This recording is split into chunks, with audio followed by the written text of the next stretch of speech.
everyone. Thank you for joining another one of our chats. For this week, we have mental health and the industry. Our moderator, Jillian Dunn, will be joining us a little bit later. And this is something that's really close to my heart. As a lot of you may know, I am a counselor with the Crisis Text Hotline. And especially during the pandemic, this is something that I know a lot of people who may not have usually experienced a mental health crisis, you may be feeling isolated or alone, or just feelings that you don't even understand right now. That's why I think it's really important for people who are seen a lot to be able to convey their feelings so that we can normalize these feelings and understand that we all feel them. It's just part of being human. All right, thanks. Okay, so I'm going to be introducing our panel, and then I'll introduce our wonderful speaker, our wonderful moderator. First, we have Raquelle Wallace, an actor, activist. Hey. Hey. Hi. Hi. Great. And now we have Shannon, Bobo. She has you have At Home with Shannon, Bobo? Mm-hmm. Yes. Yeah.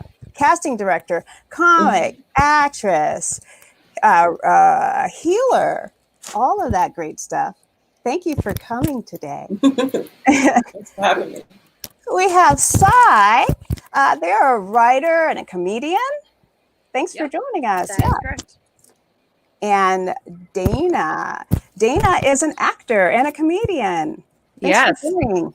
Great. Thanks for having me. I kept smiling as everybody was introduced. Oh, great. Thanks. Well, and then we have Nicole. Nicole is a comedian, a comedian, a content creator. You're an activist now because I've labeled you that. So thank you. Yeah, get out there and fight the power. Yeah. Happy to take it on. We have Doreen. Doreen, hello. You're the owner of the Recognized Actor, yes? Great. Yes. That's fantastic. And we'll go more into all of your lives once Jillian jumps on. We have Kate. Hello. Hi. You're an award-winning actor and writer and certified body image coach. That's amazing. Great. Well, thank you. We also have Connie, who is an actor and a comedian. Oh, great to see you. Thank you for joining us. And we have Marcelina. Hello. Who is a comedian and a writer. Thank you all for being here. I'm going to jump off and bring Jillian in. Thanks everybody for being here. Thanks for having us. Thanks for having us. Thank you. And hosting. See you later. We miss you. All right, I'm thinking of a number. Oh. What number am I? We got to vamp until Jillian gets here. Yeah. Of the lovely Nicole.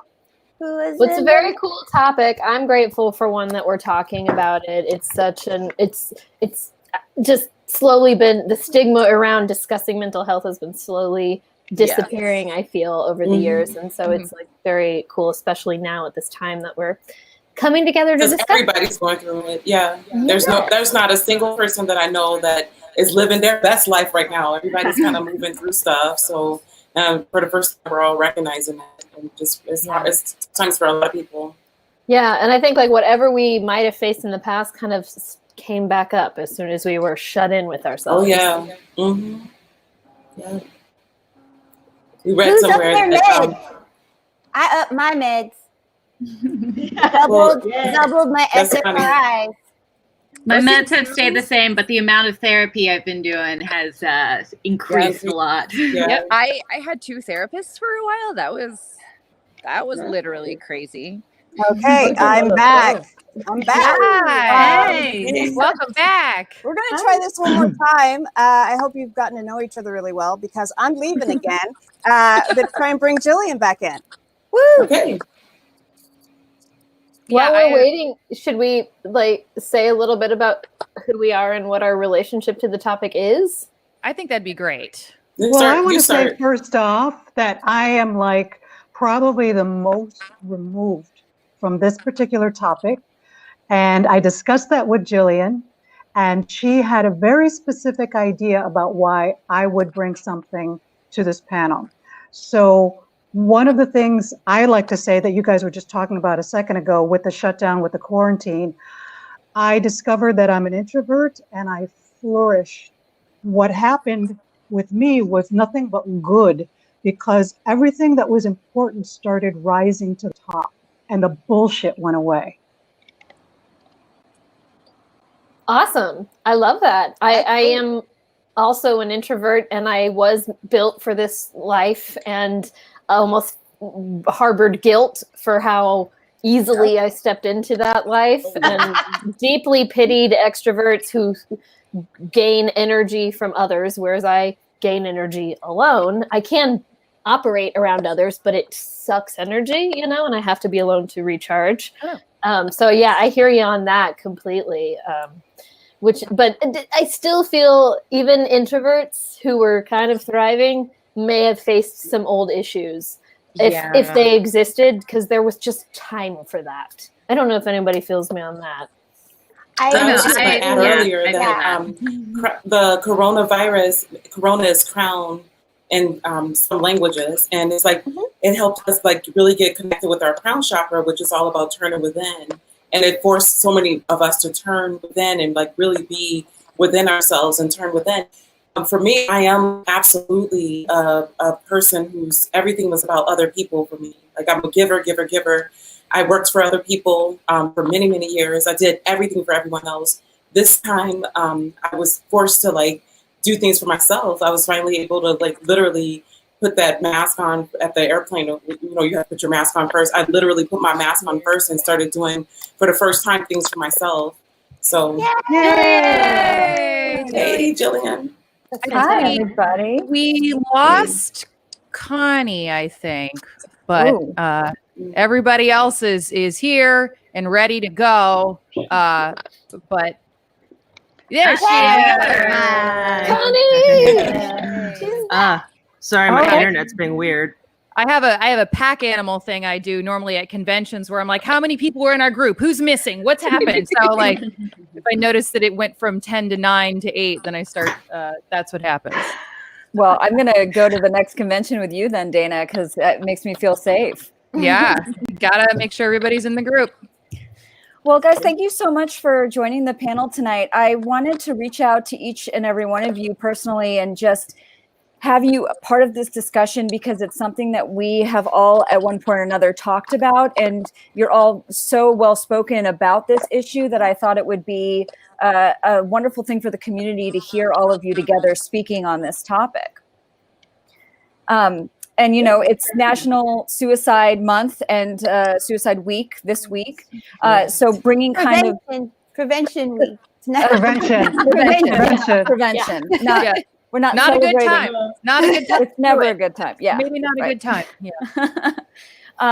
So, you know, with that being said, like, you know, taking what it is that these panels are about, which is looking at stuff and focusing it on particular parts of the industry, the entertainment industry, I wanted to open up a dialogue about what mental health means to this industry, both in the narratives that we produce, what we experience as people that are working in this industry, and what mental health means to, you know, everyone, and how we can kind of focus that in.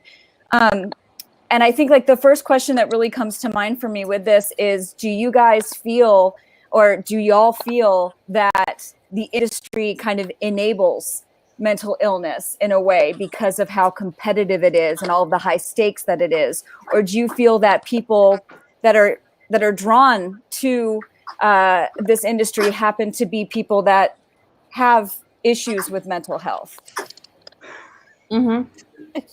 Absolutely. I honestly don't think it's much different than any other industry. Mm-hmm. The only difference is that our industry is in the headlines and on TV. Interesting. Kate? But there are I think the other difference, like in some areas, I think it can be encouraged, although it is changing. I know when I was introduced, I was introduced as a body image coach, which is a very recent element of my existence and one that still shocks me to even say. I'm someone who's had a decades old history of eating disorders, and I did a solo show about it that kind of launched me towards actually healing that after 20 years, and then entering this realm of helping others reach body acceptance and body positivity. But we definitely, at least in that regard, eating disorder, disordered eating behavior is definitely rewarded. And that is rewarded in every other industry as well, I would say. Like, no matter where we go, if you've lost weight, it's the first thing that's complimented. But when you are on a set, certainly the history of Hollywood, that is straight up like every single person around you on that set is going to be applauding you. The costume designers, like every producer is not going to be mad if you've gotten skinnier, even if it means it has cost you your period or cost you your hormonal balances or cost you anything else. So that's one area that I would say definitely this industry can heighten and enable. Yeah. Mm-hmm. I also, sorry, as a person who's like much more behind the camera, and in addition to my creative work, I have like my day job is also in the industry, and I'm behind the scenes kind of like business capacity.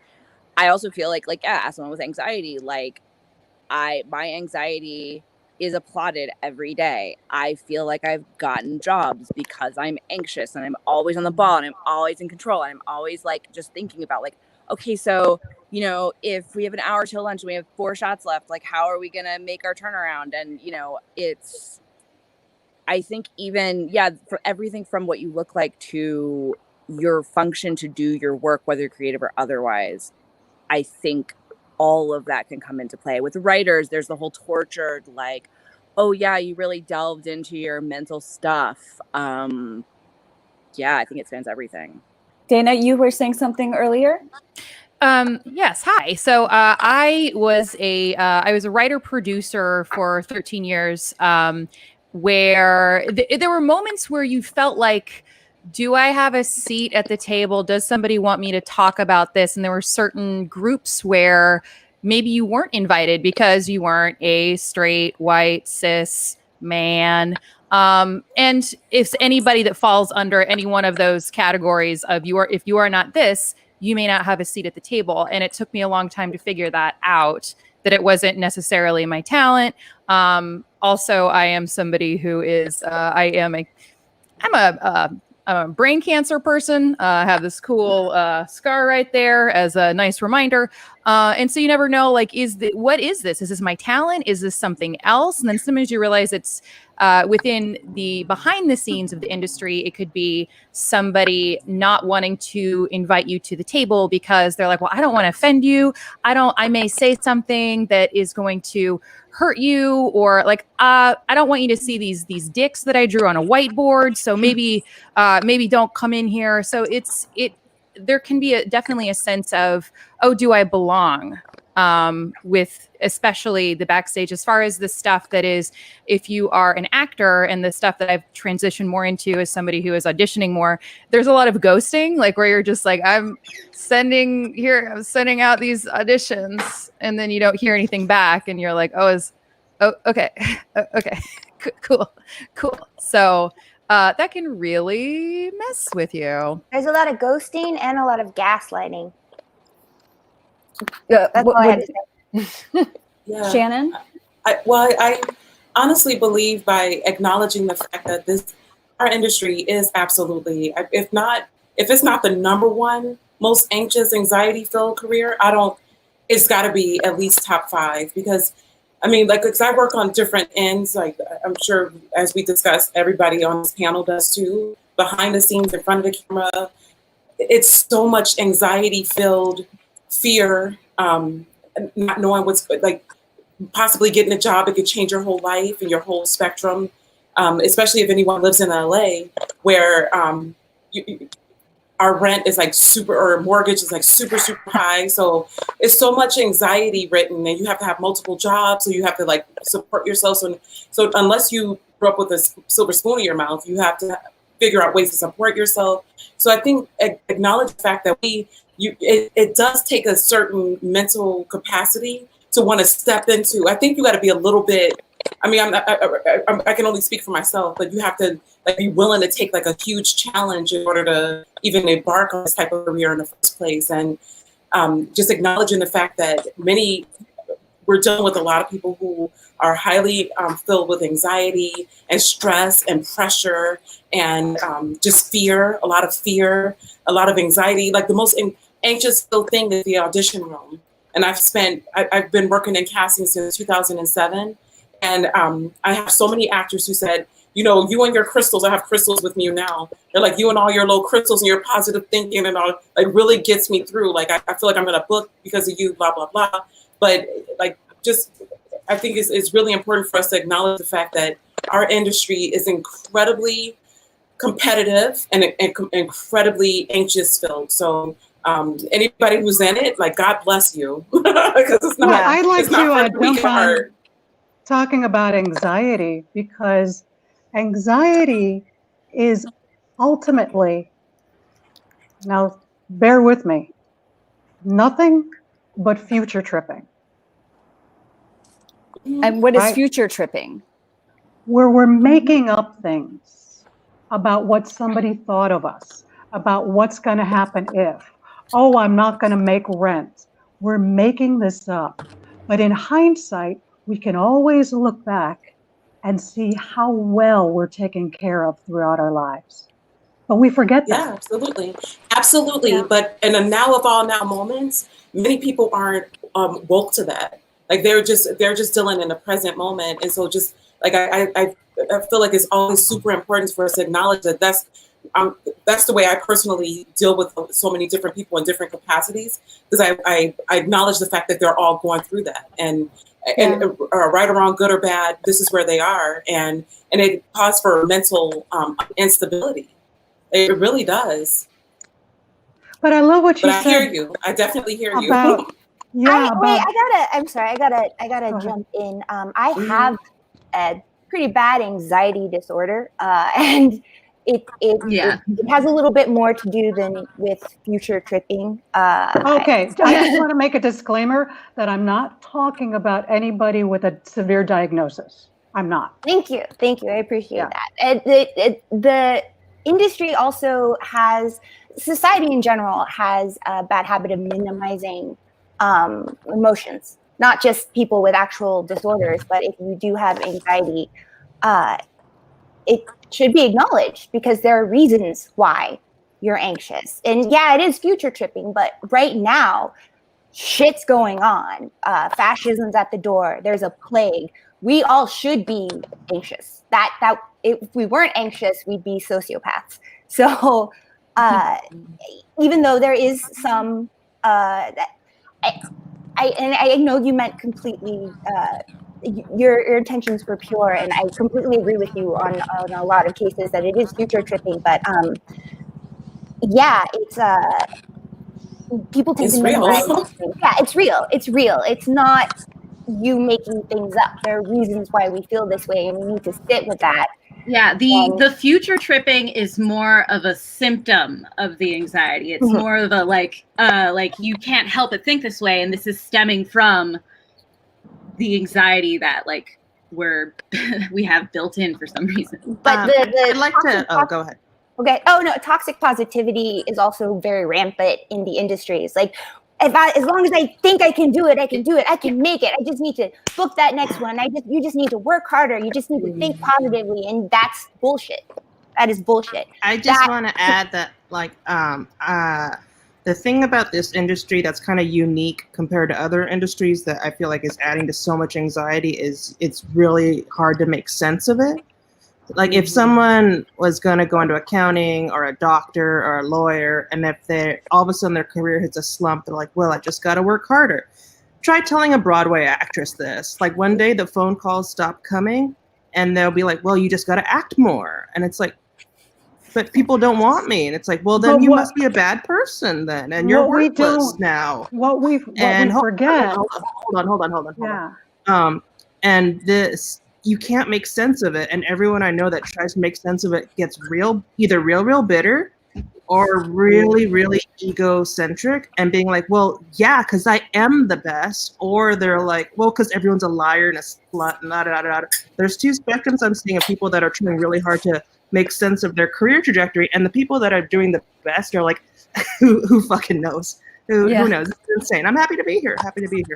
And I just feel like another thing to take into consideration, this industry, you have no idea what people are going through. Like, again, people are working multiple jobs and you don't know what's going on with them. Like, you don't know if their family might be against this.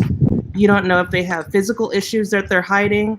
So it's just like any sort of like degrading remark that's like, maybe this wasn't right for you. That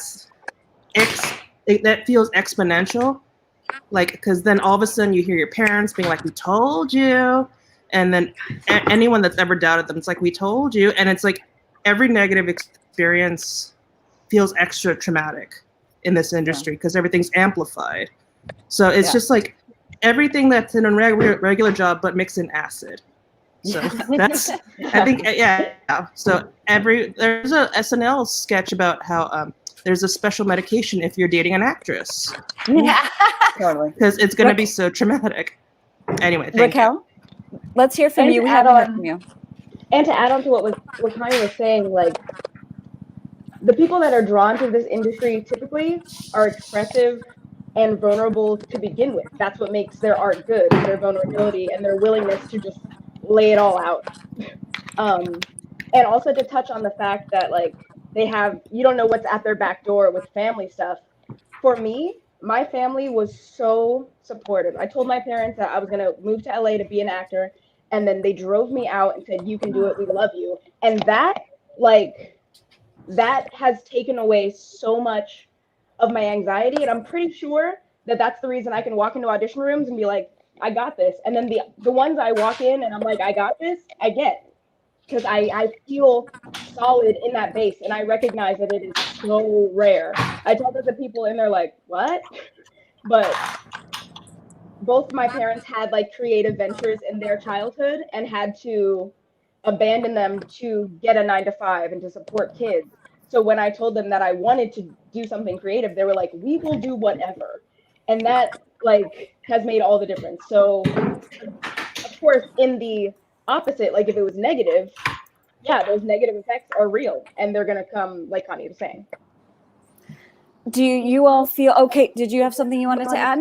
I just wanted to kind of strike some balance between the two perspectives, which is to kind of, I want to affirm both ends and deeply empathize with anyone who has any kind of diagnosis, and just say that I have been diagnosed with every single possible anxiety disorder in the book and have had multiple occasions where in another era I would have been institutionalized and that would have been the end of it. So I greatly understand that the anxiety is real and life and death, and nothing that you can say can shift that when you are in that place. And but I would say that in the work that I've done over the years on mindfulness and thought work, that rather than the toxic positivity, which I agree is not useful because your brain is going to immediately throw you out as you're telling yourself lies, there's some power to being able to rewire your brain to neutralize, at least neutralize. So in those moments of spiraling on the future tripping idea, there are certain things little tricks that you can do that like it takes time because you are teaching your brain to do new things, but you can at least stop in certain places of like, in this moment, I am safe. In this moment, I am safe. In this moment, I am safe. I am safe. I am safe. Like there's room for that to at least stop a full-blown inability to operate throughout the rest of your day. For whatever that's worth. Just throwing that out there for anyone who wants to try it. I am safe. What was said about the ups and downs of the industry and the idea of working harder is ridiculous, right? Mm-hmm. What helps is understanding simply how the industry works. And we all know, but we all insist that it's not going to happen, is that the industry is up and down. And it will always be up and down. And it doesn't matter how high you go, there's going to be a lull at some point. And when we can see that as part of our career, we won't be filled with anxiety and resentment and try to work harder. We will just understand that this is part of it. And eventually it'll go up again. Yeah, I mean, I think that's definitely a valid point to like understand that like this idea of we're going to be able to get this job and that's going to go to the next job and that's going to go to the next job. That isn't something that our industry really volleys for us. But I know for me personally, with my anxiety and my depression, I don't feel like it's helpful in a way that I can't be honest about it. Like I feel like by even admitting it on this live broadcast, it makes me extremely nervous. Like I don't know why that is, but I feel shame. I feel like it's going to keep me from getting work. Like how do you all kind of maneuver in that capacity as well? Like, okay, I have a mental issue. Does that define me? Can I use it as a definition? All that kind of stuff. Jillian, I really feel you. Like, even admitting that I get depressed, I feel like people are going to be like, oh, cool. I'll use this against you later. But it's just, it's hard because there's so much stigma. Like my issue, well, I have a lot of issues, but one of them is self-mutilation. And what sucks about that is that there's physical evidence of it on your body. And when people see it, it's like, oh, you're fucked up. Don't work with her. Or they'll be horrible about it. And I remember I was a PA on a set once and a girl saw it and she's like, oh, are you like suicidal or something? She said it like that too. That's what really got me. And so I feel like, yeah, there's going to be like instant stigma against it. But in recent years, I've been much more open about it. And every single time I was super grateful because like people, even if they don't get it, they're like, oh, okay. And it's mainly for me because being like, this is what's happening and I'm an adult. It's still happening. I don't know how to stop it, but I'm working on it. And so what sucked was, well, not sucked, but I got a tattoo covering it. And I figured if I'm going to have a death reminder, I might as well have it on my terms. Yeah, girl. Yeah. This is so I don't do anything. It reminds me not to. I also struggled with self-mutilation and throughout college and grad school. Then I started drinking and doing drugs, and that helped a lot. It didn't. Substance abuse is another thing that is rampant in our industry. Yeah, but I thank you for sharing that. I completely relate. I'm in the same boat. And I've been more open about my mental illness recently because if you know me, I'm usually pretty cheery. But I have major depressive disorder. I have anxiety disorder and dysthymia, of course, which is fun. And I want people to know that it isn't easy. It isn't easy, and we're all going through something. Yeah, I think I really do feel the shame, like physically makes me sicker. So I'm trying to force myself to talk about it.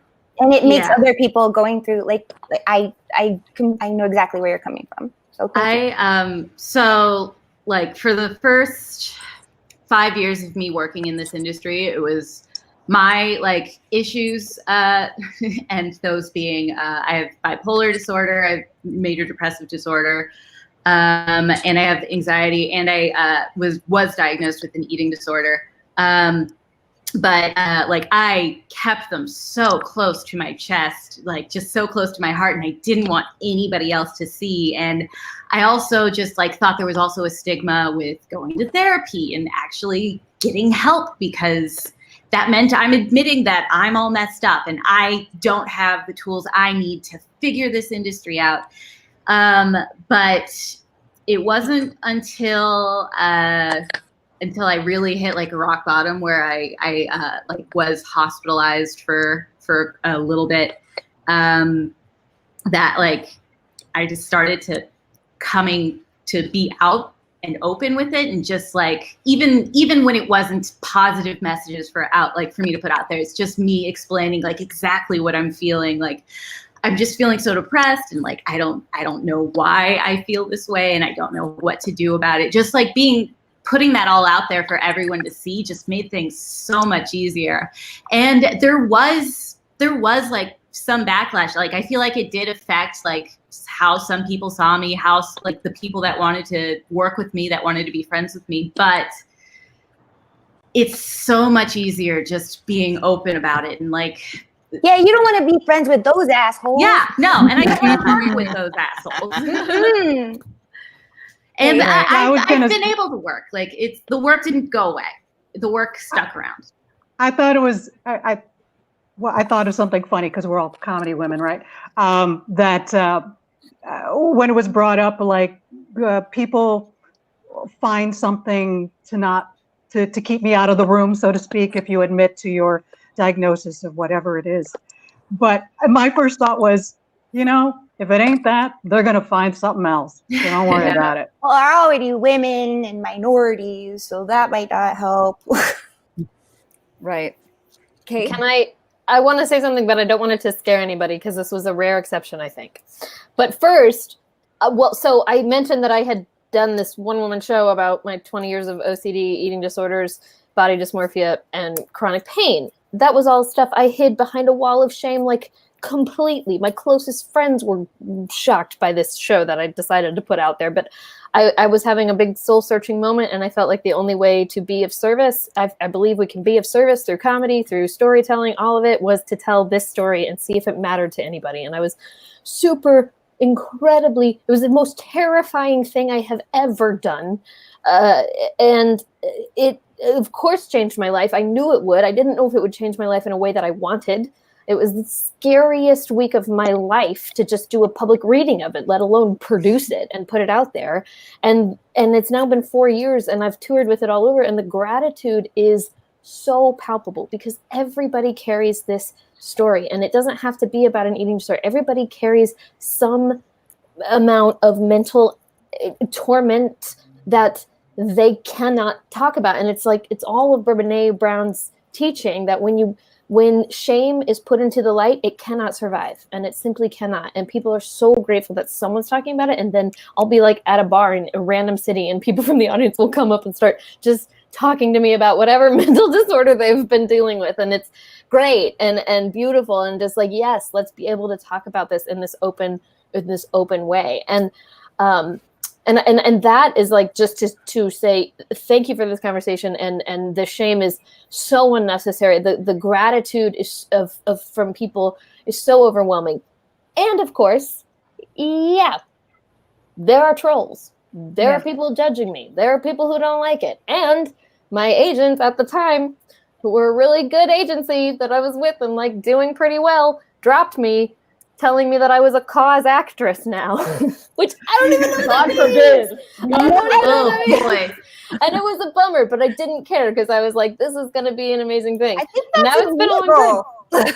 Well, the thing is that I laugh now because they're kind of right, because now I'm a body image coach. So I'm like, I guess they were right, because now it's all I talk about. But I didn't know that was going to be the case when I did this one-woman show. That's why I said I don't want it to scare anybody, because like, forget them. I don't care. I have a new agent now. It's great. It's fine. Yeah. What do you mean scare? Well, I don't want anyone to not talk about their mental illness out of fear that their agents will drop them, is all I meant. I think you have a good case for discrimination there. Yeah. That's not cool that they did that. That's not cool. I know. They didn't even come see it. I was like, you'd love it. It's a great No, show. an agent is not an employer, so it's not a discrimination issue. They actually work for us, so. Oh. It's all good. It's fine. Who knows? And they should have seen the show. I got to see it, and it was good. Thank you. Yeah. I love what you said about shame, about shining the light on it, because what shame is, well, guilt is judgment about things that we've done, and shame is judgment about who we are. So when we see that as something completely unnecessary, right? Shame is completely unnecessary. And it's something that we're actually doing to ourselves, we will be free. And that's what I like to say when I name my company The Recognized Actor, because when you recognize yourself, the world recognizes you. And that's what you found with your show. Yeah. Dana, you've been waiting very patiently to speak. Let's hear it, lady. So many people that I'm just like, the hand thing is probably easier. It's easier than, because also I don't want to talk over anybody. So I kind of accidentally came out with what was going on with me. Like when I was 30, I was diagnosed with something is wrong with my brain, and I didn't know what it was. And so I wanted to control the narrative, because I felt like if my family and friends hear this secondhand, third hand, they're going to go, "Oh, she's dying." And it was just like, I don't want to be that rumor. I didn't want to be the telephone. And so I started to do a series of videos about it, that if I were not afraid of not telling people I love them, they may not have exist. But because of that, like, that is forever on the internet. That is forever like, oh, this person had this thing happen. You are different. There are times when I'm crying on camera. Like, it is very raw and very like very in your face. And also hopefully funny at points. And also the reason that I do what I do. And so I don't know how, it's weird because it's like, I don't know how much that has kept opportunities from me. I do assume that it has. But I also am proud that there are opportunities that came to me from people who saw those and said, "Hey, will you be the voice of this thing?" and knowing that those two things can exist simultaneously. Of course, there are people that saw them and were like, 5 years later, they're like, "Hey, so are you back to work?" And I'm like, I just interviewed The Rock and posted a picture of it. Like, what do you mean, am I back to work? Like, so that was always like a hard thing. And there are some opportunities that came my way because of it. There are also some opportunities where people don't want to take a chance on someone who is admitted to being, to having depression or having a history of suicidal tendencies. Like, sometimes they're like, that's a bit much for me. But again, as stated previously, are those people that you want in your world? Right. And stuff like this is so important, because we are going to take that, the mental health of everyone, and take it seriously and kind of destigmatize it for people. And I think too, like, the next step is, and I see it already happening with some of the narratives that are on television now. I think of Ozark right away, that dealt with a bipolar character this last season. But where do you guys think, or where do y'all think the responsibility of Hollywood in portraying suicide, in portraying mental health awareness and issues? Do you see that it's changing? Do you think that it's helping? Do you think we have a responsibility there? What are your thoughts? How popular was 13 Reasons Why? Oh, that show. There's like, obviously there's a lot of misses, like, when it comes to how they portray mental health. But I think making sure that they do represent certain sides of, like, mental health in a really true and honest way is important. Like, before the last couple of years, when it came to bipolar disorder, I hadn't seen anything that, like, treated it as anything other than, oh, that's just a crazy person. Which it really made me feel so awful inside. Like, it kills me. But there, like, Ozark was one example. Another example I saw of, like, honest like, portrayal of bipolar disorder was I don't know if any of you guys have seen Dave with Lil Dicky, that show. Yep. There's a character on there who had, like, a bipolar episode in the episode, and it was just like raw and honest, not pretty, but, like, it just showed it in such a way that just made me feel, like, seen and, like, not othered.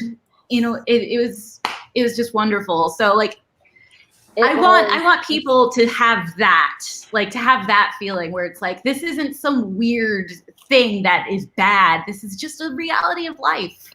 Mm-hmm. Definitely. Yeah, Insecure, I think they have a character now that has come out as having some mental health issues.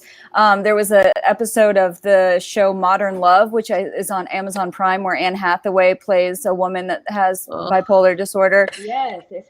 That would make me cry. Yeah. One of the reasons I wrote my show is that I had felt that I had never seen eating disorders portrayed in a way that elicited understanding in the audience at all. They were all super melodramatic after school special situations that like barreled it down to the physical symptoms, and I just felt that it pushed audiences away, and it didn't at all show how much it's like just a heartbeat away from any anxiety issue that anybody has, and it's not just this vanity, this thing that we just associate as this like vanity obsessed person. It's so phenomenally different than that. So that was one reason that I wanted to write it. And I feel like I saw the short film version of Smilf, I thought did a good job of portraying it. But beyond that, I'm still wanting. Yeah. So another problem with depictions of eating disorder is they're usually very white, and with mental health in general, everything in the industry is very white, but and having more diverse representations of mental illness will help as well. Mm-hmm. Yeah, for sure.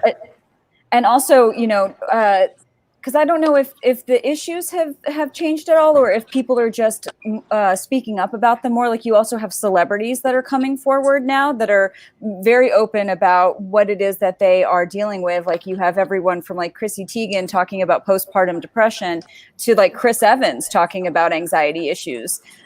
So there's kind of a responsibility there that I think falls, that is also a way to destigmatize what it is that people are dealing with in this industry. I speaking personally, I appreciate every single time.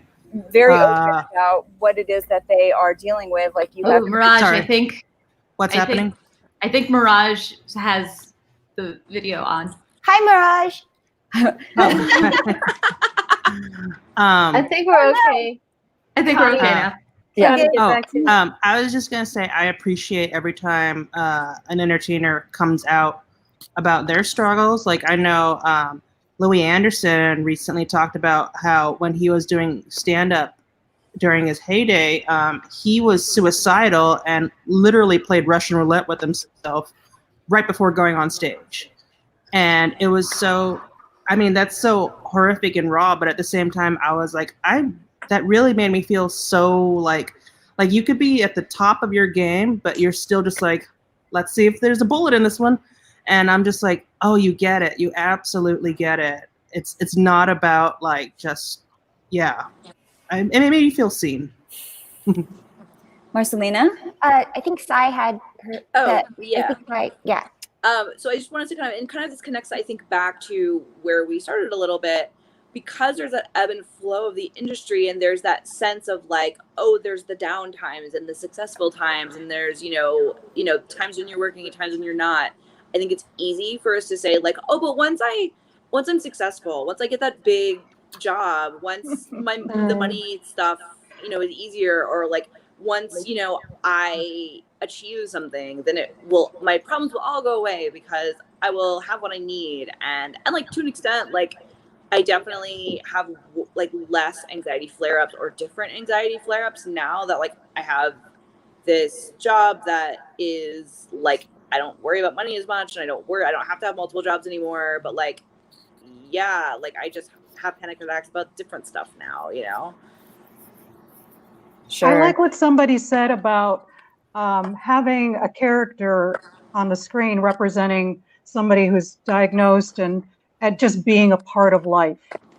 Because what that reflected back to me and a lot of people on this panel is, can't there be somebody on the screen that looks like me, but it's not an issue, that they're from a different part of the world, or they have an accent, or, can't, because there's people like me walking next to you at the Trader Joe's, Same thing with people who are bipolar and depressed. They're part of the fabric of who we are. Just go back quickly, since we were talking about suicide and it's suicide prevention awareness time. I'll share with you really quick. I mentioned at the beginning of this conference that I upped my meds recently. And the reason I did that was because a couple of weeks ago in quarantine, let me preface this by, my life is actually going very well right now, even though we're in quarantine. I'm having a string of very good luck and success, and I'm very grateful for that. But despite all that, I was catatonic for a couple of days in my bed, and I started to feel a little better because that's how MDD works. You get really sad, and I had suicidal ideations. I was like, oh, I was feeling that again. But a very important thing that everybody needs to know is that when you're very depressed, you won't commit suicide when you're catatonic. When you start to get more energy back, when you start to get out of the depression, is when that's the scary part. That's when you will act. And I know this because I talked to my therapist about this, but I recognized that was happening. I called my doctor and we discussed it and we upped my meds.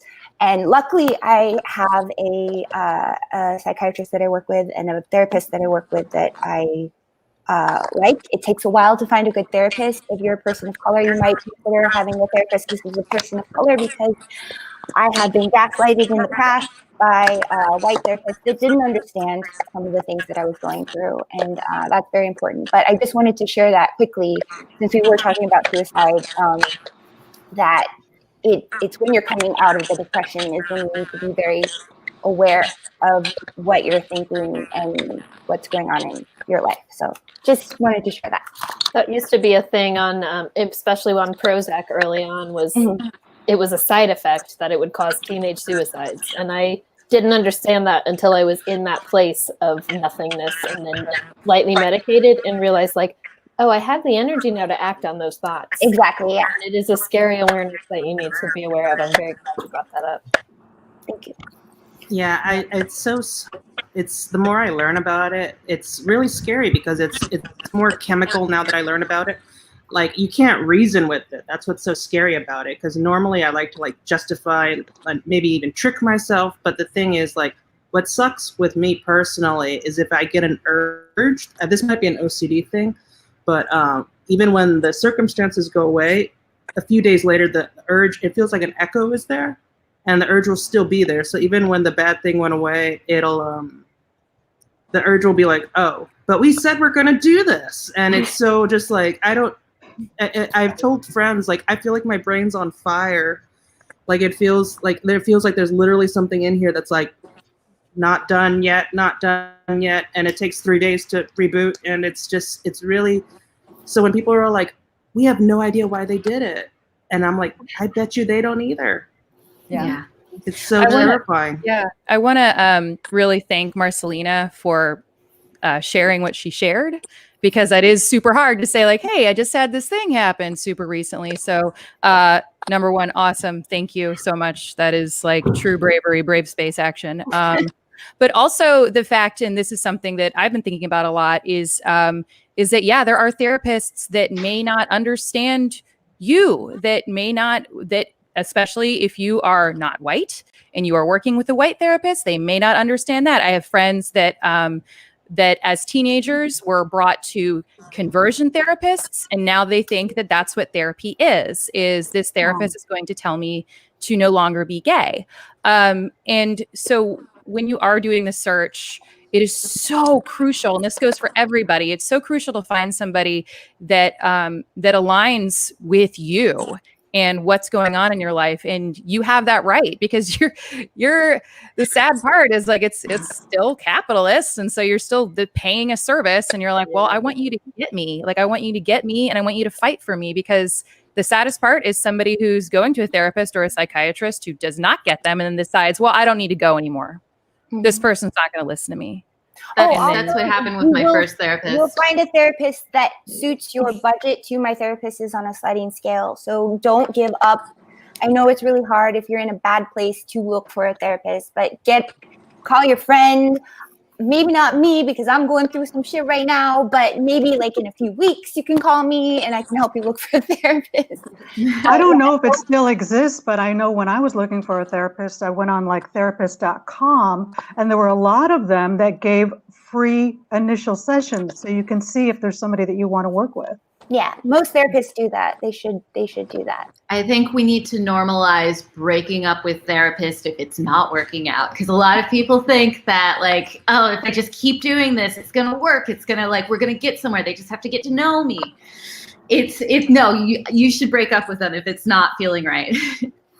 Sai, did you have something you want to say? Yeah, so along the lines of that, one thing I realized recently, so like I'm transgender, which is not a mental health diagnosis per se, but it kind of is. It's like it's a weird gray area. But I'm dealing with some stuff related to that my therapist is amazing. We have a great relationship, but she's not transgender. And I had to say in our last hour, a very recent session, like, hey, so I'm about to start doing some transgender stuff that if you aren't if you're not fully like in the passenger seat next to me, like we need to talk about it now because this might not work. And I think I previously wasn't really aware or wasn't like ready to be able to say that to my therapist. Like, hey, here's what I need from you. Even though our relationship is great and I adore you and this has, been working out, let's check in. And you forget, I think, that one, you can fire your therapist, two, and they work for you, two, that you can just say what you need from them. You can ask, Yeah, definitely. And I love that everybody is talking very favorably towards therapy and, having people reach out and get the professional help that they might need.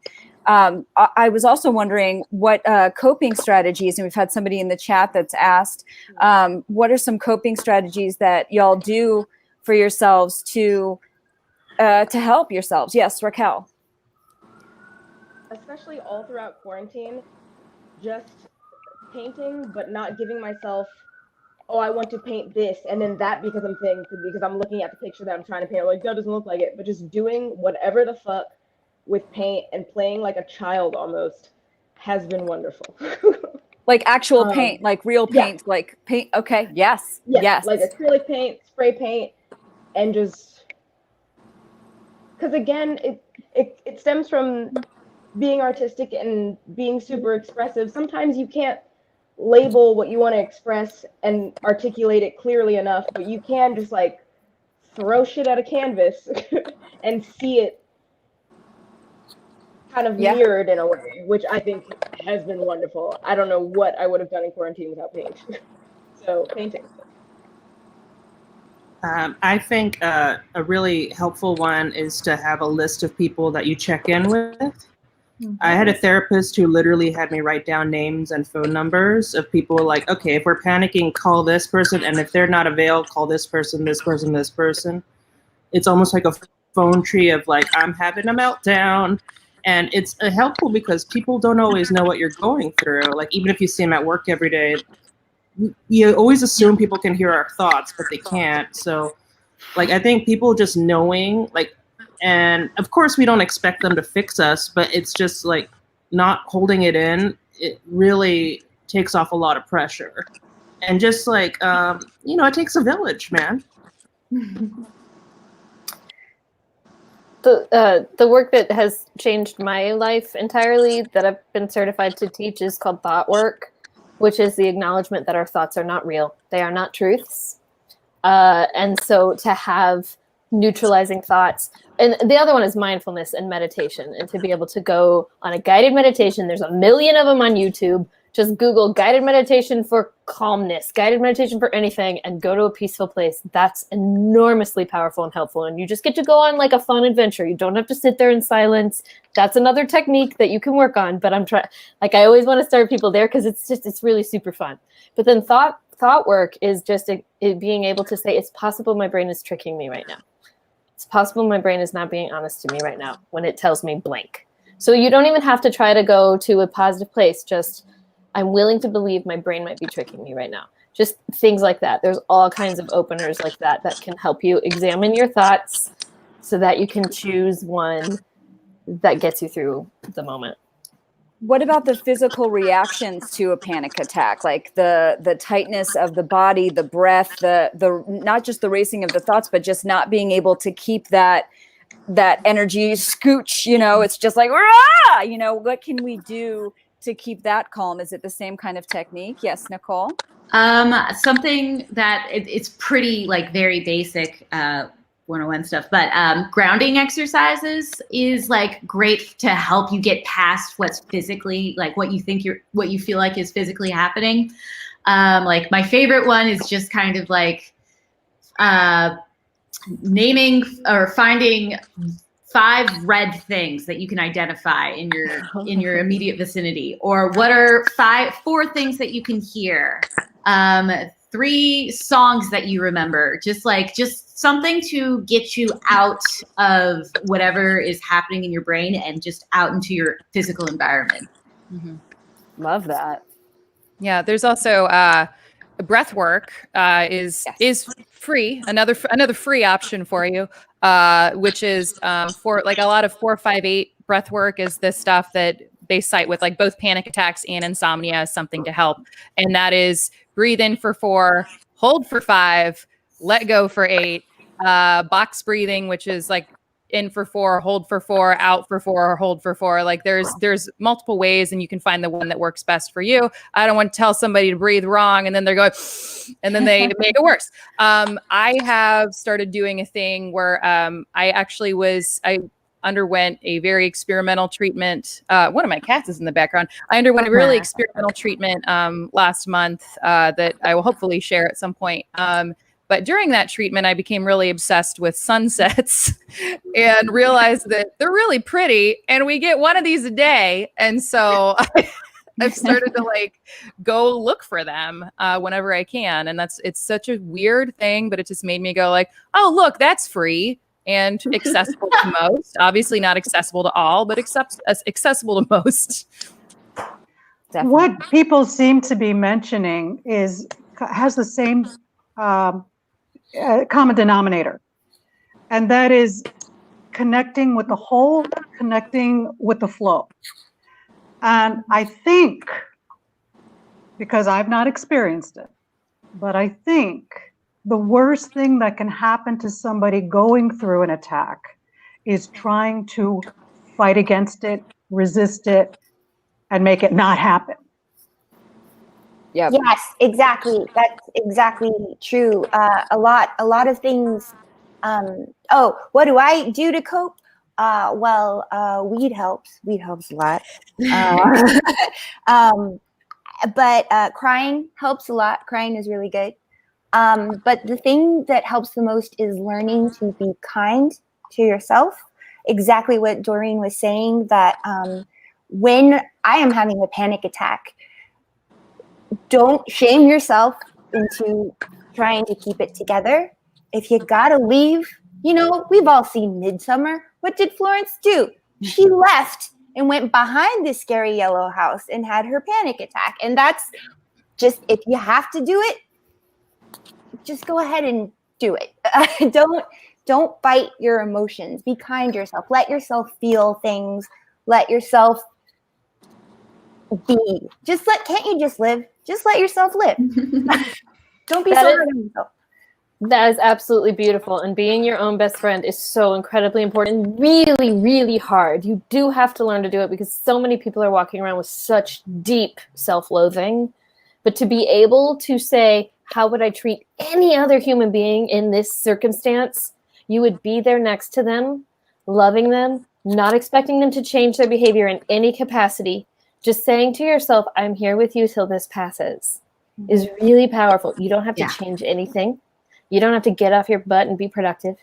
you're just fine. You're human, and I'm here with you till it passes. Like whatever it is, whatever reason you're shaming yourself, that is really important. I love that you brought that up. Thank you. And also exactly that, if you're a person that's with somebody who may be having a panic attack, exactly that. Don't try to fix it. Don't try to like make it go away. Don't try to fix it. Please don't try to fix it. Just be there. Just being there is literally just like, maybe get them some water and just sit with them and just let them feel whatever they need to feel. Lately, when I get into negative self-talk, the thing that really helps me is like, if somebody were to say those things to me about one of my friends, I would punch them. So don't talk to yourself any other way than you would talk to your friend. And so like sometimes I'll be like, Marcelina, you need to fucking do your work. Why aren't you doing your work? Shut up. I'm tired. Go away. I'm going to sit here. I'm going to watch Avatar. I'm going to cry and I'm going to relax for a couple of hours. And I don't need to worry about work or anything else for a little while. Just take it easy. Because that's what I would tell my friend. So yes, Doreen, did you want to say something? Yeah, because again, talking from somebody who is not diagnosed with anyone, but we are all susceptible to the blues, especially under quarantine. And there is truth to mind, body, spirit. And when I start feeling myself in a funk, especially now that we're sitting in front of these Zoom calls, the body has to move. The body just has to move. Yeah. And that changes everything, even if it's a 30-second stretch. Or a TikTok dance. Sorry, I've been on TikTok too much, but yeah. Well, y'all have such good advice that you're giving. I'm wondering if we can bring this back in towards the industry, which is what advice do you have when the anxiety that you're feeling, the sadness that you're feeling is from things that you cannot control. It's from absolutely nothing except for the fact that you're in a very hard industry. Are there coping things that you guys can recommend for people in that regard as well? I find it helps if you have an activity or a weekly thing that is not related to the industry. Mm-hmm. And it's hard because so many things bleed into each other and it'll seem like a distraction, but you have to figure out a sense of yourself outside of your job.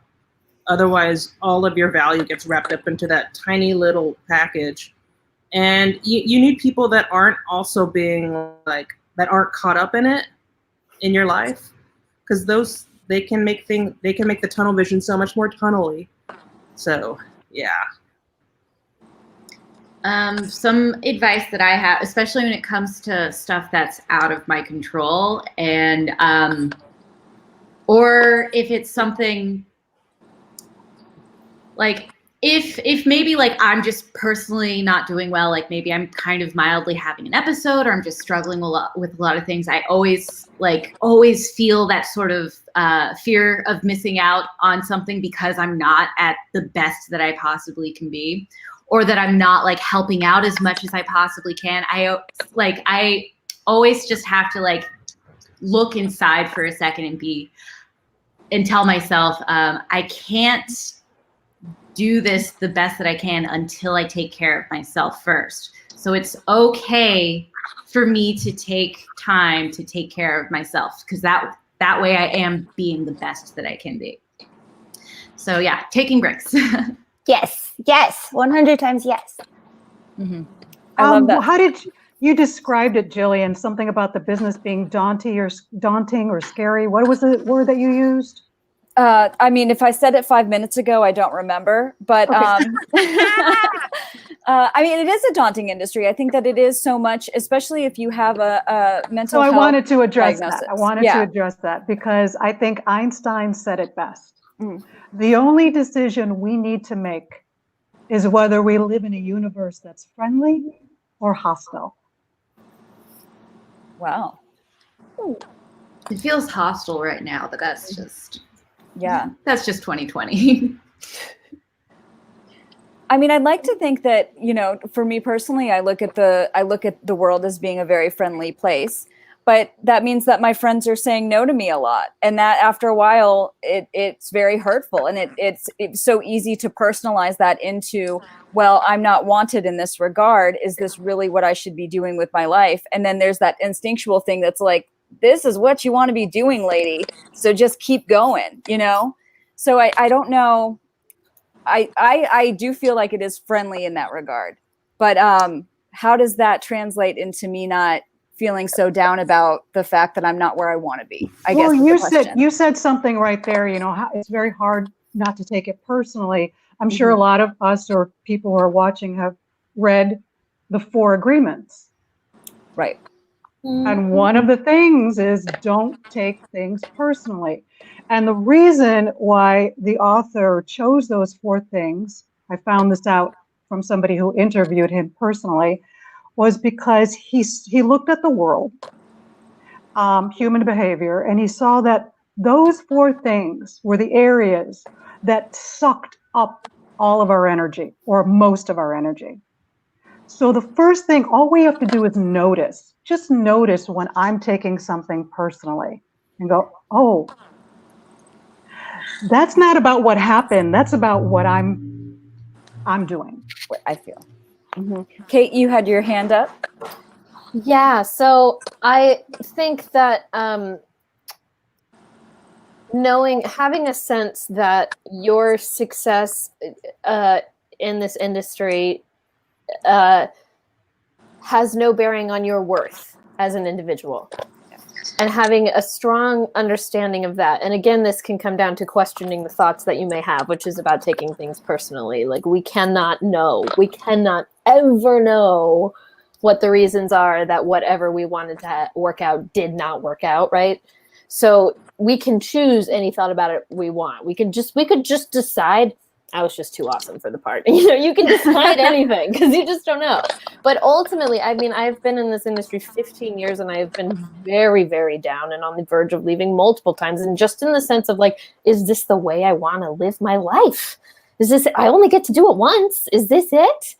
And ultimately landing on my purpose in the industry of how powerfully I do believe storytelling can be of service. That's what has kept me in it. And if I can at least just drop back to that, have I done my best at being true to characters whose stories I want to tell, whatever that sense is, if I can find enough in that and be content with that, then that at least gets me through and makes me decide I do want to do this. And I have no disrespect for anybody who has walked away from it, because it can be hard.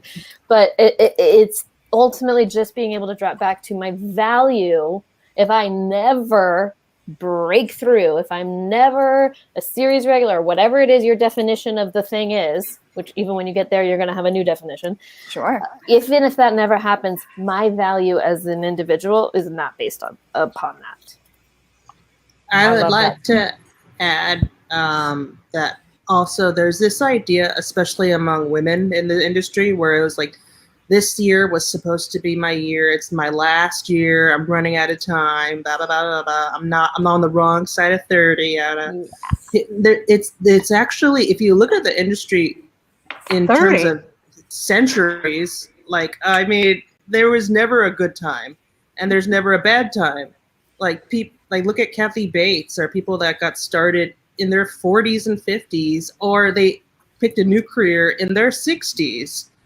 And I just hate this whole idea of like, that was your one shot and the universe decided never again. And I'm like, that is not true at all. Like, a majority of actors, I'm like, oh, they had kind of a lull here. And then it's like, oh, but they resurfaced because they wanted to. And then it's just like, I hate this whole idea of like people, well, it's probably with the obsession with youth, but like, you get this sense of like, you have one shot and you're already blowing it. And I'm like, that's so far from true. It's so sad.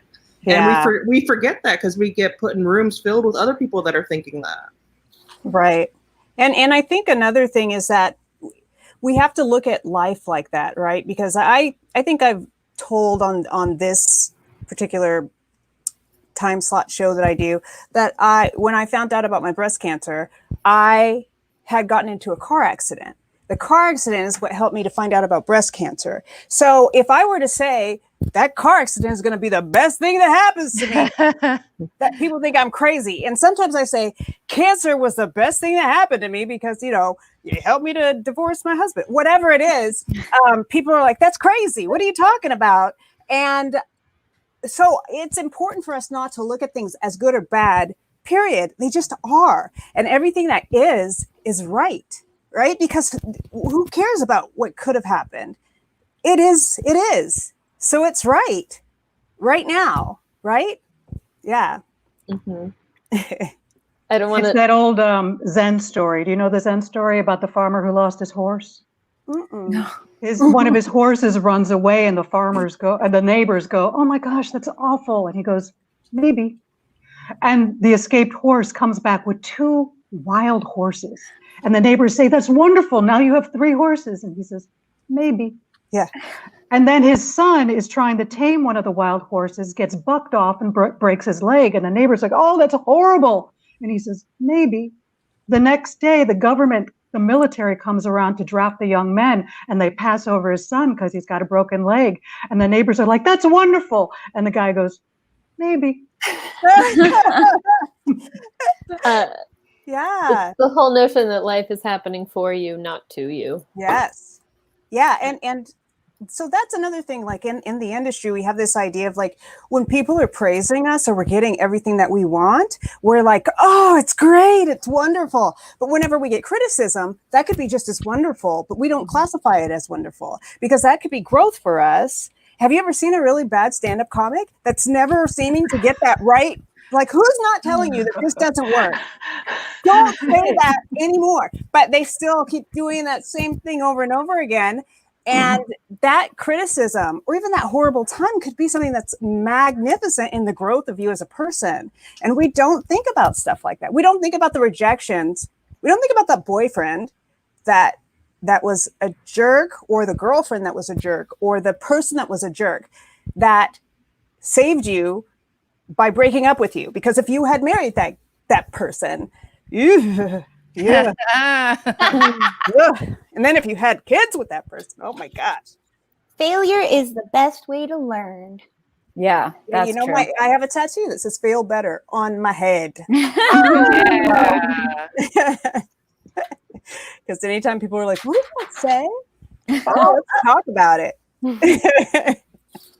Yeah, I think I wanted to ask you all, because I've been sitting here listening and it's been just magical, about the concept. I talk about this, my podcast comes out today, and I talk about this in the podcast, the fact that we don't act, especially in this industry, as who we think we are. You know that the philosopher, I can't remember the name, we're not who we think we are.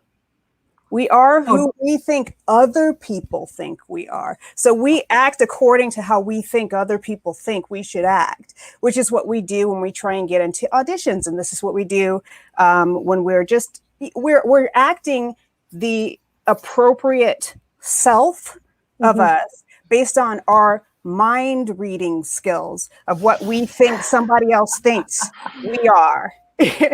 And how insane that is. It's kind of like going into an audition and saying, "Oh, I know exactly what they want," or being discouraged because you don't know exactly what they want.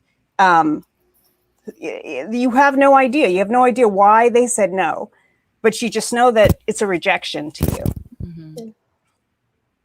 But you're also being rejected with at least 50 other people, or 30 other people, or 10 other people. You're in good company. Right. And you have no idea that sometimes you had no chance in the beginning. Sometimes it's just like you go in there and sometimes they're gonna cast Kristen Bell anyway. So why did they even have me audition to do this role? I don't know. We just wanted to see you. We just wanted you to. We get a cut off of the parking that you pay, so we wanted that. It wasn't Kristen Bell. It was Anna. I don't know. I do VO, and they had me audition for it. And I'm like, why are you? I'm not gonna. What? Why? Mm-hmm. Why? Well, yeah. The thing that I keep saying right now with VO is like, it used to be like, "Oh, could you do a voice match for Scarlett Johansson?" You know, But now you can actually get Scarlett Johansson because it's quarantine. So that's definitely like that is a hard thing. It is VO is even more competitive because it is so readily available right now and so easy to do when you can't touch people. Right. But I think Mirage pointed out something that's really important to examine again. It's just the idea of the way we walk forward with a persona. But in fact, any autobiography or authorized biography of anyone we admire, be it celebrity or be it statesman, they never worried about what other people thought. They never put on a persona. So for us, and it's true, and we all know it's true, the more authentic we are with who we are, the more attractive we are. Yeah. Right.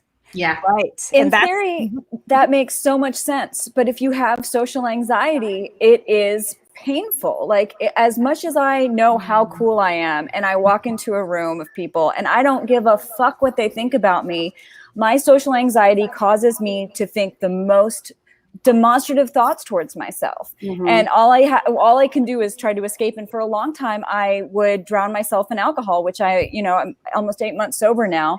But it's here's the good news. Here's the good news. Yeah, congratulations on that. Thank you. Here's the good news. And you just said it. It's not them thinking it. Right. Right. But and as much as I go in and I try to apply that thought, I end up walking in and I end up panicking. It's because I feel like I am a burden. I feel like I am not liked by people, because in that moment, I guess I don't like myself, or I don't like the situation. That's your brain tricking you, like Kate my was brain saying. Yeah. So I say that because I know that this is something that a lot of people deal with, and so I wanted to let my voice be heard, because in theory, yes, is it as simple as just saying, okay, I have anxiety and I need to breathe, or is it a disorder? Like, what, I think. I was going to say that when I was going, do you have an echo? Yes, you are. It's me, right? I have an echo. It's not a bad echo from my end. You still sound great. You still sound amazing. Yeah. Is this better? No. You sound fine. It sounds fine to me. I don't know. You're fine. I have no idea. You sound ethereal. Oh no. Yeah. Oh yay. Can you hear me? Yes. I have an echo. No, don't worry about it. I forgot what I was going to say. So go ahead and somebody else talk, because I don't even know. Well, I was going to say, so some of this is I believe that thought work can help you with this, which is recording those thoughts that you have, those thoughts that are tearing yourself apart like that, and analyzing them later with a variety of thought work tools. My favorite, the top 5 are, you go through this sequence of, would I say this to someone else? Would I appreciate it if someone else said this to me? What would I want them to say instead? And in that third step, you can get to a neutral thought about this thing, and then why someone would say this to me. And that's like the point where you're looking for empathy for yourself for having the thought, so that you don't spiral and go into a place of like, I can't believe I even thought that about. Oh, of course I wouldn't say that to anyone else. Why would I say it to me? No. So find the empathy for why that thought might occur, which is, we've had years of a world telling us to be insecure. We've had years of being programmed in a world that points out our flaws all the time and makes us question ourselves all the time. So I can find empathy for whatever voice it might be telling me I'm a garbage person, or that everyone around me hates me, whatever that thought might be that I would never say to someone else. And then finally trying to land on, well, what could I think instead? And you do this work beforehand, just so that you're geared up with any kind of neutralizing thought that you can try to find in the moment. Love and that. And I know that it sounds like in theory, but it just takes practice. It takes work. That's like before the amount occurs. Yeah. That's like exactly what I wanted to say, because like for me, before like I really like was working on it, I would also have that social anxiety. I would go into a room and think everybody hates me. I'm such an idiot for being here. And it was like uncontrollable. You just couldn't help but get lost in that cycle. But then like I did start doing some thought work, and I found myself getting very frustrated at first because like I was like, why didn't this work immediately? Like I should be better now. But no, you have to practice. You do. Yeah. It takes a lot of like effort doing it over and over. And if all you do is like go through that, have that social anxiety, have those thoughts, and then at the end of it think, I had those thoughts, this happened while it was there, and I'm aware of it and I'm working on it. That's like the first step, and that's amazing. And you should acknowledge that. Just keep moving. Yeah. And I wonder, go ahead. Oh, I love the steps of, you know, asking all of this. For me, I only ask one question, and that is that true? Yes. Yeah, I was going to say even too, just to kind of touch on those points and kind of a springboard. It's hard to love yourself, right? So sometimes I actually have to split myself into two people and say, this is the person that cares about this little me. Like this is my emotional me. And this is my hardcore Mirage that shaves her head and gets a tattoo and stuff, because that me has to take care. I can take care of other people. I have kids, so I go and I'm caring for them. But when it comes to saying good things about myself, I realized I wasn't allowing those thoughts to come through. But if it was something that was really, really bad about myself, I'm like, oh, why did you do that? Or this is what that other person thinks of me, which is always mind-blowing to me, because we can't read minds. Why are we trying to do it in most of our day? Who cares what they think? My favorite quote is, what people say behind my back is none of my business, because I can't do anything about that. And whatever they say to me, that's all I can jump off of. So basically it's wild. It's just a wild kind of thing that we have going on in here. The relationship that we have to fix is just with ourselves a lot of time. Like we have to start loving ourselves and allowing ourselves to love that, all of the things that we kind of hate. And when I start, I teach an authentic voice stand-up class, and I'll start with, we'll introduce each other, or we'll introduce ourselves. And we'll say like that normal thing, like, I'm this, and it's always good stuff about ourselves, right? Stuff that we pick out of our bio. And then I said, let's do it again, but say something that you don't want other people to know about you. And how does that change this intro? Is it longer? Is it shorter? Does that bring you closer? Or usually people jump off of that and say, I have that too. Yeah, that's me. And that's what brings you closer, instead of this hierarchy thing, which is all the fluff. Who said at the beginning, if you put, it was either Doreen or Kate, like when you put shame in the light, you can't. It was Kate. Yeah. Kate. I said it, but I was quoting Brene Brown. I can't take credit for Brene. It can't survive. It can't survive the light. Yeah. Oh, good. Yeah. And I think too that like I think someone was talking about, or the whole group was talking about, like the power that we lose when we're vulnerable like this. Because sometimes you lose, I know, you know what I mean? Like you're losing jobs, or people are like, oh, you're too emotional. But you actually are gaining power in the way that you're being more authentic to yourself. You're being a pure version of yourself, and then putting yourself on that path to who you are and what you are to do here. Not that I think there's one thing, but you're putting yourself on that path authentically and getting rid of that boyfriend or girlfriend that you weren't supposed to marry in the first place and not have babies with them. That's a bad thing. Well, what I see is not that we're gaining power when we take positive action, but that when we release our limiting thoughts and our limiting actions, we can release the power we already have. We forget who we are when we talk about loving ourselves and how hard that is. That's only because we forget who we are. Yeah. We are fucking God. Exactly. Exactly. Exactly. And I think that too, because I'm involved in casting sometimes. And when I hear other casting directors or people who are within casting and they're making those decisions, like this person is not a good blank. That drives me insane, because I'm like, you're telling me the limits of someone else. You don't have that ability. You don't know what their potential is, especially if you're going at them and saying, here's a negative thing, throw that in the arsenal of all the other stuff that you have to deal with.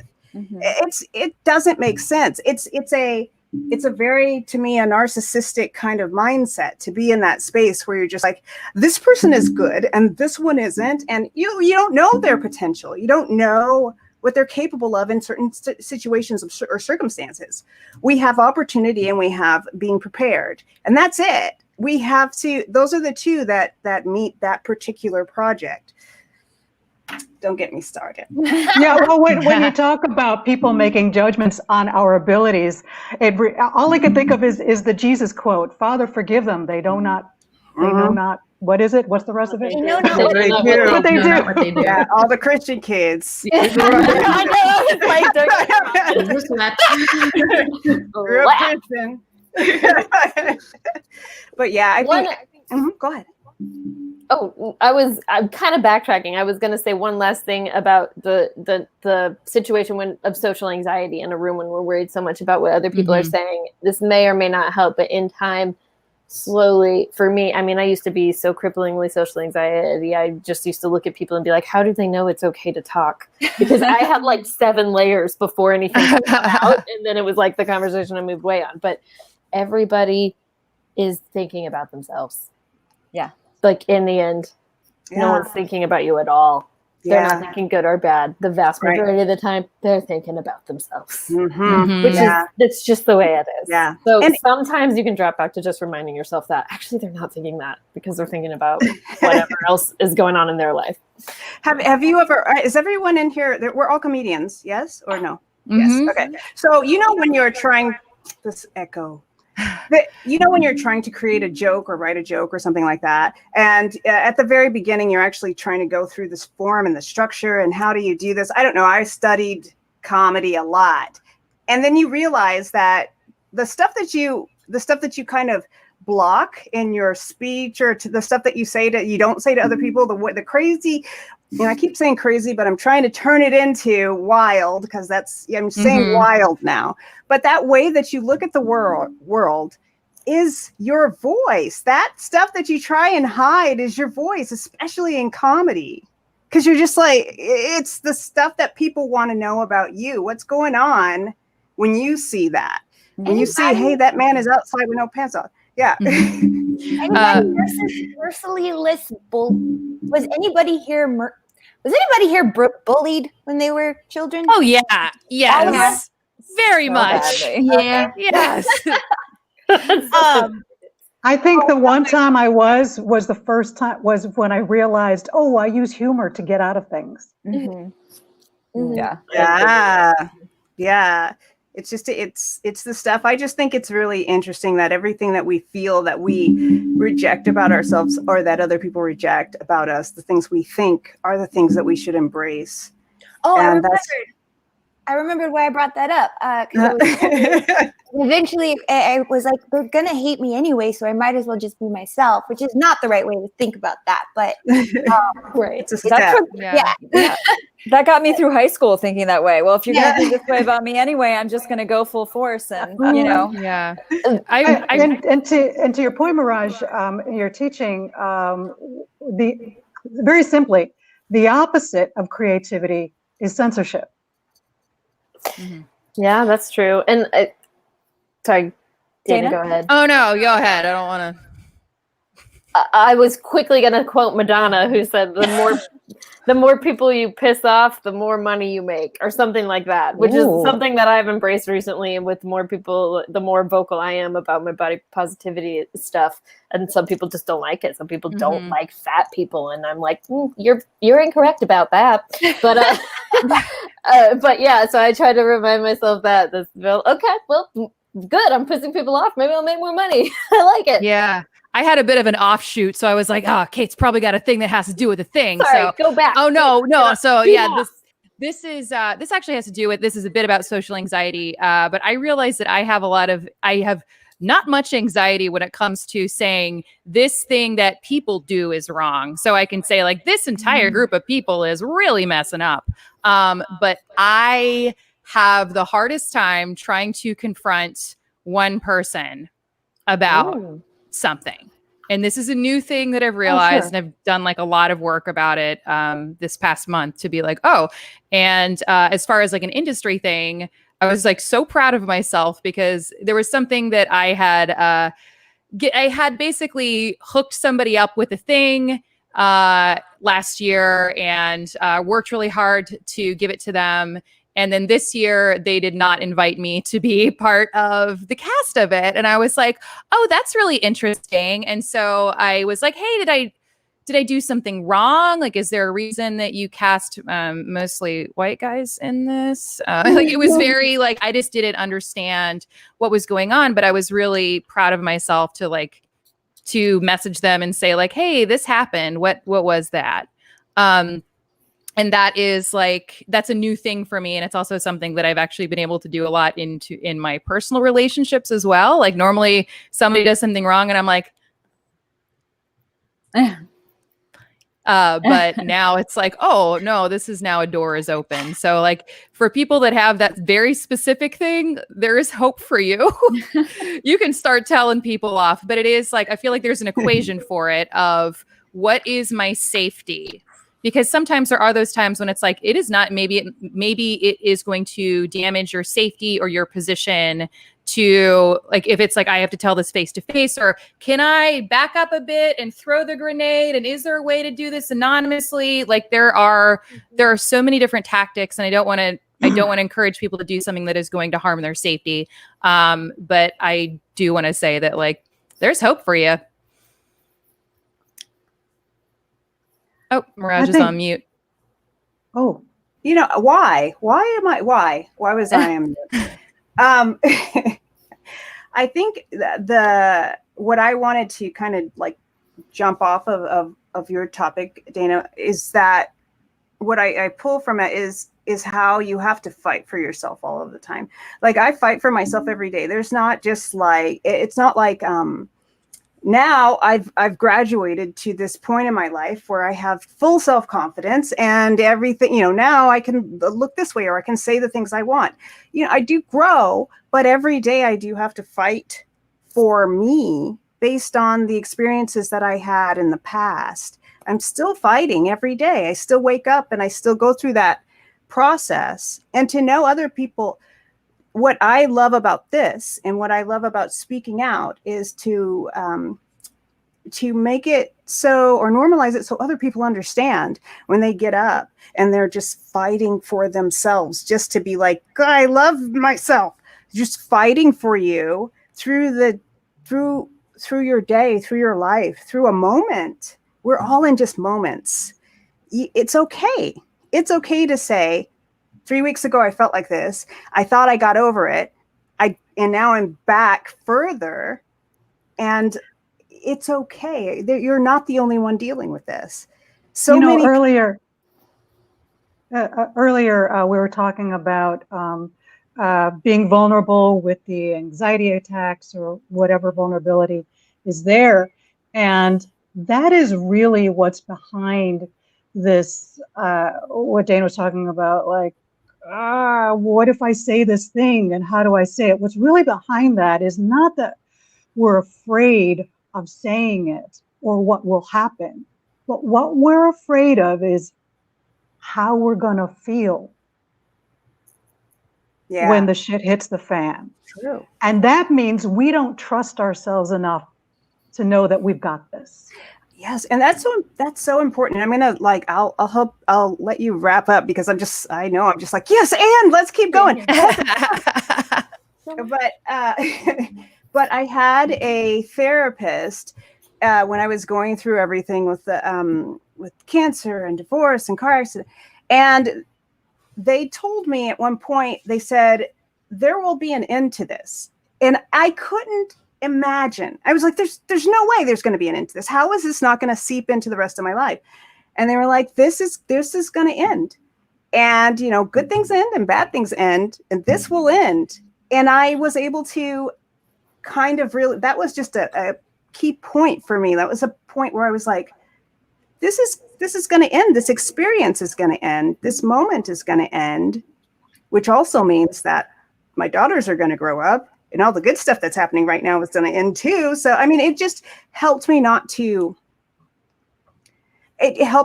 have that loss of hope, which is basically, I guess, the thing that helped, the buoy that keeps you kind of floating up.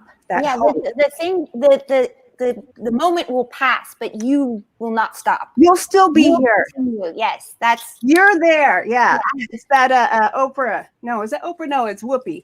Who's it's like, I'm here. I'm talking about Color Purple, y'all. Come on.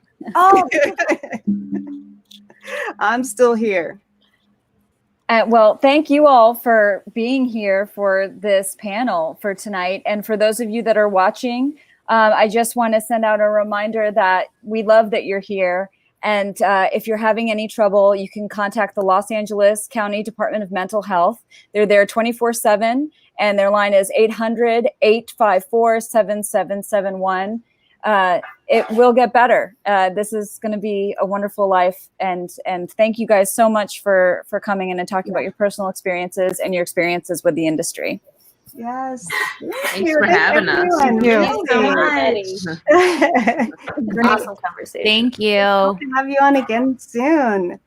All right, and I have no way. I do have a new way that I'm going to end it, but I don't even remember it right now. So basically, what we do is we just wave awkwardly until I can click the end broadcast. Yeah, that's how it is these days, right?